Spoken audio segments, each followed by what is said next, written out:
kayo. Dahil yung pinakamatinding pagsunod-sunod sa buhay namin, yung magkapulit ng asawa ko. Pero sa tulong at awa at habang yung nangyari, pinagaling niya ito. Halos araw-araw wala akong ginawa kay bayan ng simbahan nun eh. Sa TV na lang ako lagi, araw-araw ko nakikinig ng mas. Tapos, natutunan ko mag-grocery. Natutunan, hindi naman tayo mahigit mag-grocery. Talaga namang wala akong oras eh. Pag nasa bahay ko kasi, kahit gusto ko magpahinga, kung may makita kang gagawin, trabaho. Walang TV eh. Sa gabi ka na nga lang magpapahinga eh. Nakakalimutan mo na mag-grocery. Kaya talaga namang, sabi ko na, pag ikaw talaga may karamdaman, doon na lang natutulong lumapit at kumapit sa Panginoon. Kasi yun lang naman talaga ang ating nakilang mga lamot eh. Yung mga tukso na yan, instrument ko lang ng Diyos yan eh. Yung mga tulong na yan, instrument ko lang ng Panginoon yan. Kaya mas hindi natin pakinggan ang salita ng ating buhay na Panginoon. Parang pang ating buhay na Panginoon. Mayroon lang akong pag-isisir sa inyo. Mayroon akong mag-asawa. Itong mag-asawa ko, araw-araw ko sila nagsisimba. Kasi yung babae, mayroon po siyang breast cancer, stage 4. Noong itong lalaki ko, tuwing itataas na pari yung breast cancer ay pupeta, ikaw dahil ito lang at binili dalawang kamay. Tuwing mas yan, itong pari, nabibisrak. Sabi ko pari, bakit natin natin yung lalaki kung kailangan dalawang kamay?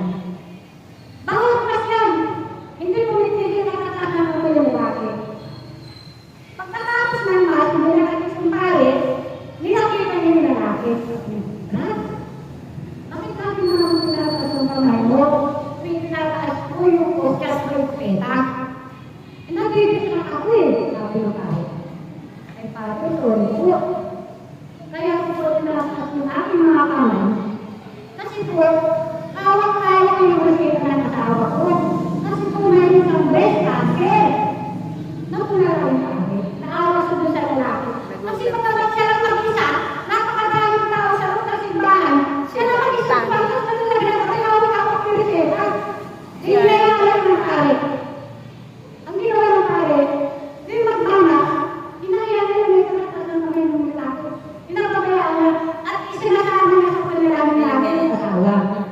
Minsan, magkaroon ng isang buwan, napansin niya yung lalaki. Hindi na niya tinataas yung kanyang kamay.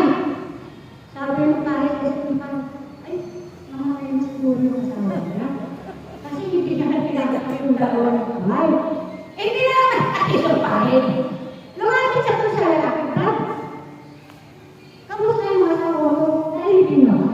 Ang pare. Ay, hindi po kadir. Nandun po sa atas ng asawa ko, nasisinti po ng kandila. Magaling na po siya. Di ba na ako na pinag-alisa ng aking buhay na po? Palakpakan po natin ang buhay na po. Madalangin lang. Tiwala lang.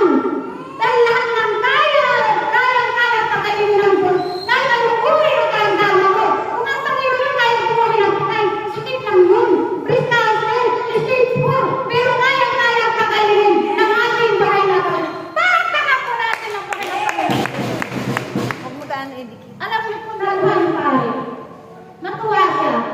At napaka-swerte naman yung babae. Kasi yung kanyang asawa, lalaki siya eh. Pero hindi siya nahiya na itaas yung kanyang dalawang kamay para yung bisita ng asawa niya iwagaliway sa harap ng ating dambana ng Panginoong Yesu Cristo. Parang po natin ang ating buhay na po. Talagang lang yung posible sa Diyos eh. Magtiwala ka lang. Manalangin, pananampalataya. Lalo-lalo na kung malinis ang iyong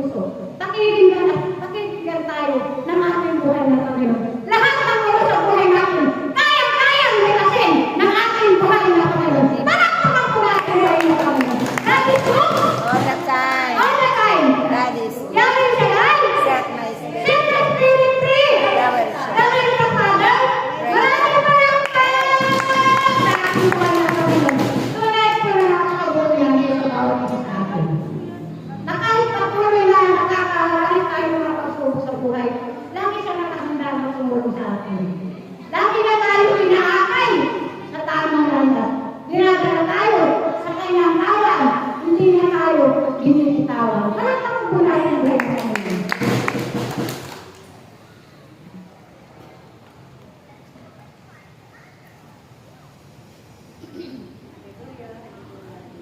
Kaya nawa tayong lahat na kanyang mga tagapaglingkod ay lagi nating asahan at sandigan ang kanyang mga pangako. Kahit kailanman, hindi napapako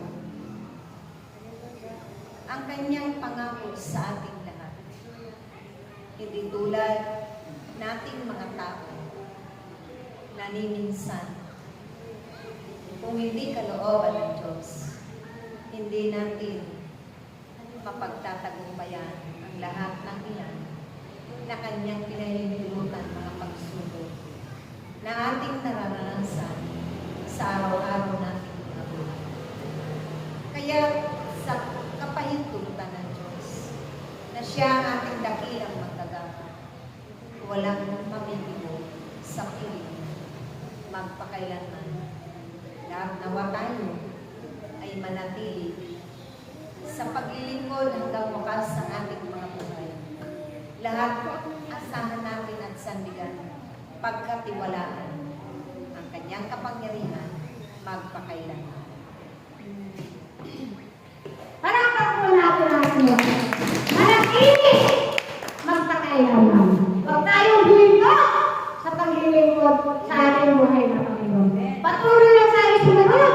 Kahit malakas ang ulan, kahit umapag-ulan, kayang-kayang nawapain ng ating buhay na Panginoon. Amen. Palakpakan po natin ang Panginoon.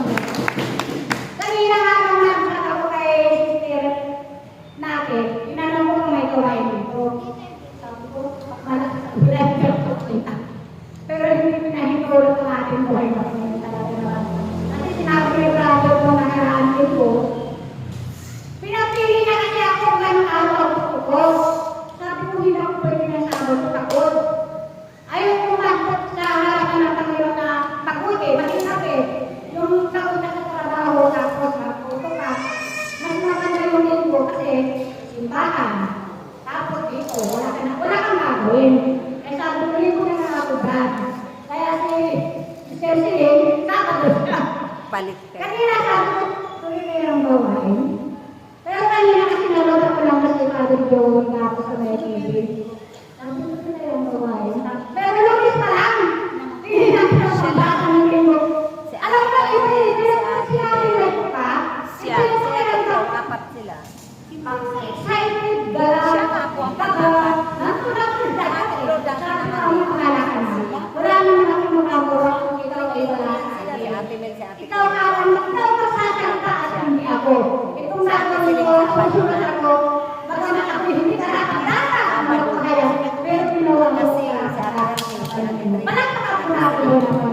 Kaya mga kapatid, patuloy lamang tayong binulog, maglingkod, huwag tayong binulog, dahil binulog tayo.